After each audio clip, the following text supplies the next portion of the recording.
Like if you go in the Western countries, there may be an additional question: why does Islam prohibit the giving and taking of interest? But the remaining 20 questions, they are the same wherever you go.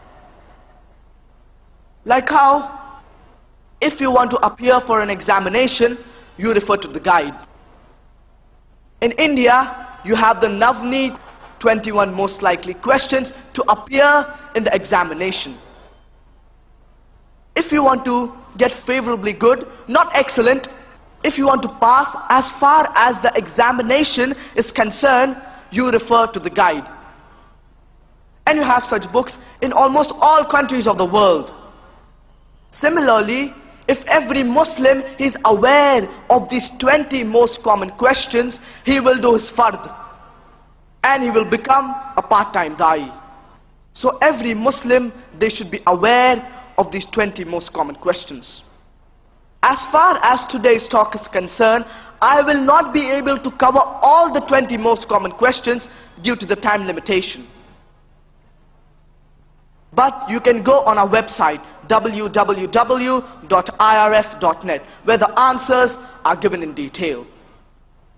As for those non-Muslims who go out of the way on anti-Islamic sites and get information against Islam, there are a set of another 20 common questions.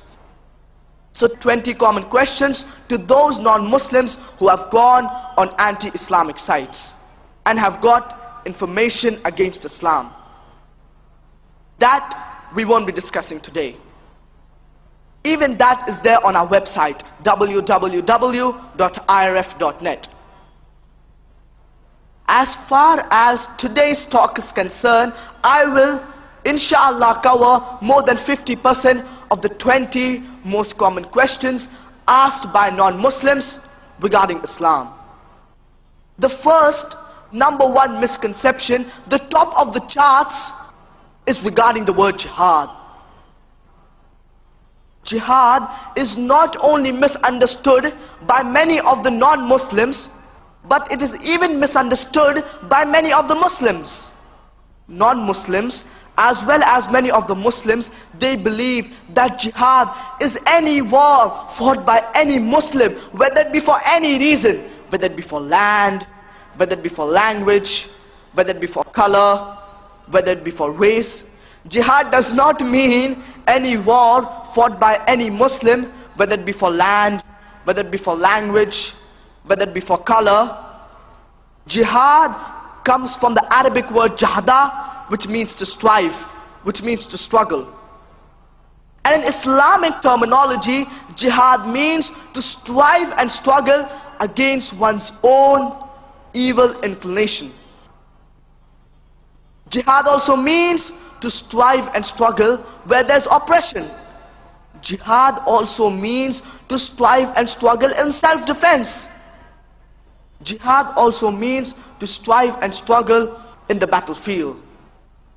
So jihad basically means to strive, to struggle. For example, if a student, he's striving and struggling to pass the examination, in Arabic we would say that he is doing jihad. And many of the non-Muslims, including many of the Muslims, they believe that jihad can only be done by Muslims.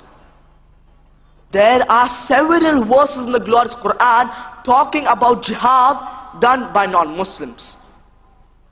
Allah subhanahu wa ta'ala says in the glorious Quran, in Surah Luqman, chapter number 31, verse number 14, وَوَصَّيْنَا الْإِنسَانَ بِوَالِدَيْهِ حَمَلَتْهُ أُمُّهُ وَهْنًا عَلَى وَهْنٍ وَفِصَالُهُ فِي أَعْمَيْنِ. That we have enjoined upon man kindness to his parents. His mother bore him with weakness upon weakness and gave birth to him with weakness. The immediate next verse, Surah Luqman, chapter number 31, verse number 15. وَإِن جَاهَدَاكَ عَلَىٰ أَن تُشْرِكَ بِي مَا لَيْسَ لَكَ بِهِ عِلْمٍ فَلَا تُطِعْهُمَا وَصَاحِبْهُمَا فِي الدُّنْيَا مَعْرُوفًا. And if the parents, they strive and struggle to make you worship others besides Allah subhanahu wa ta'ala, then do not obey them, but yet live with them with love and compassion. Allah subhanahu wa ta'ala repeats a similar message in Surah Ankabut, chapter number 29, verse number 8. وَوَصَّيْنَا الْإِنسَانَ بِوَالِدَيْهِ حُسْنًا وَإِنْ جَاهَدَاكَ لِتُشْرِكَ بِي مَا لَيْسَ لَكَ بِهِ عِلْمٍ فَلَا تُطِعْهُمَا. That you have enjoined upon man kindness to his parents. So here Allah subhanahu wa ta'ala is talking about non-Muslim parents who are striving and struggling to make their children worship others besides Allah subhanahu wa ta'ala. So this is called jihad fi sabil shaitan. And what we Muslims should do is jihad fi sabilillah. But normally when the term jihad is used, it is taken for granted that it is jihad fi sabilillah, unless it is specified.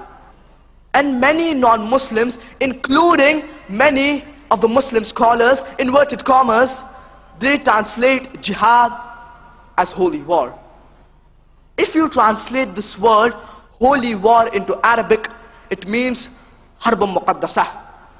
Nowhere is this word harbun muqaddasah present in the glorious Quran and in the authentic hadith. So jihad basically means to strive, to struggle.